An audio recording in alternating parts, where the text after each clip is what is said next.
Welcome to my 2.8 Abyss guide. This walkthrough will give you tips and tricks on how to 9-star floor 12 of the current Abyss. The blessings for this and the next two cycles are as follows. The current blessing can give you a max of 60% attack after getting 3 stacks by staying on field for 6 seconds. Getting max stacks allows you to deal true damage after hitting enemies with charge attacks, and stacks are reset once you swap characters. This blessing is particularly useful for characters that have long field time, like Xiao, or utilize charge attacks like Hu Tao and Kuching. The blessing after allows Swirl to reduce the defense of your enemies, making all Anemo characters especially valuable. This also utilizes a 3-stack system, with the max defense drop being 36%. The final blessing of this rotation affects characters' normal, charged, and plunging attacks, allowing for a maximum damage bonus of 48%. Unsurprisingly, this heavily benefits characters like Yoimiya, who will be featured in the next character banner at the time of this recording.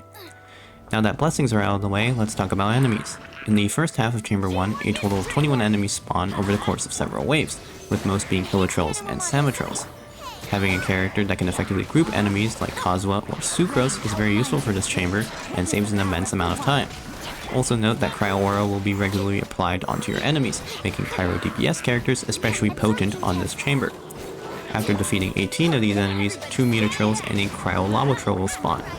Cryo DPS characters again can quickly deal with all 3 of these enemies, as you'll get easy melt procs.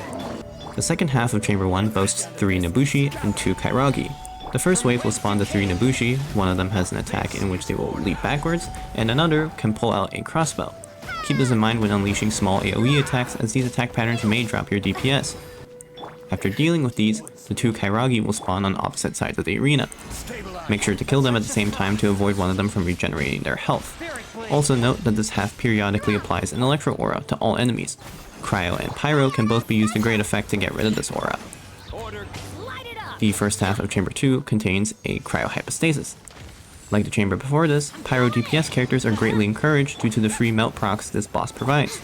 After bringing the boss down to critical HP, it will go into its shield phase, where it will continuously regenerate health until the shield is popped. The Ice Balls, or Frost Fruits as the game calls them, spawn to enable the player to bring the shield down quicker.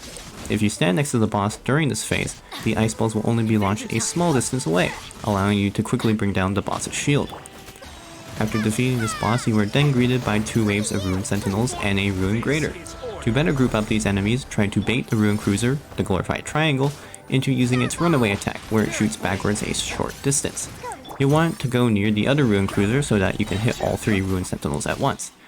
After this wave, a Ruin Grader and 2 Ruin Sentinels will spawn. Go towards the Ruin Grader, the other enemies will follow you and come underneath your current location.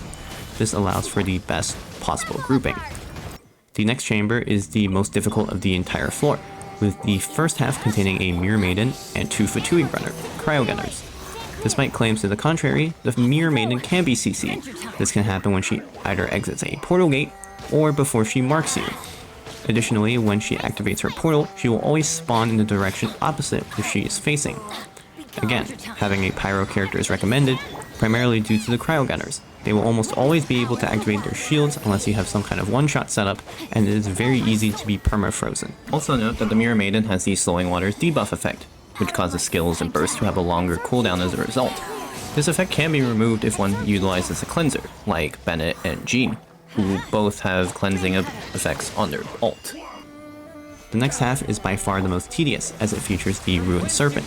This boss will rapidly move across the field or dig underground, leaving you little time to deal damage. There are a few attack patterns that give it a bit more time to attack though. These are the Steamroll, Shockwave, and Charge and Drill attacks. Also note that this boss does have 4 weak points, indicated by 4 glowing sections beneath the head, and these will appear during the Shockwave and Bomb Barrage attacks. However, keep in mind that these are extremely difficult to hit, and if you do want to utilize them, I suggest bringing a bow character, as melee and catalyst characters have a very difficult time hitting these weak spots. I hope this guide helped you 9-star floor 12. As always, if you have any questions, please leave them in the comments down below. Thanks for watching, and see you next time.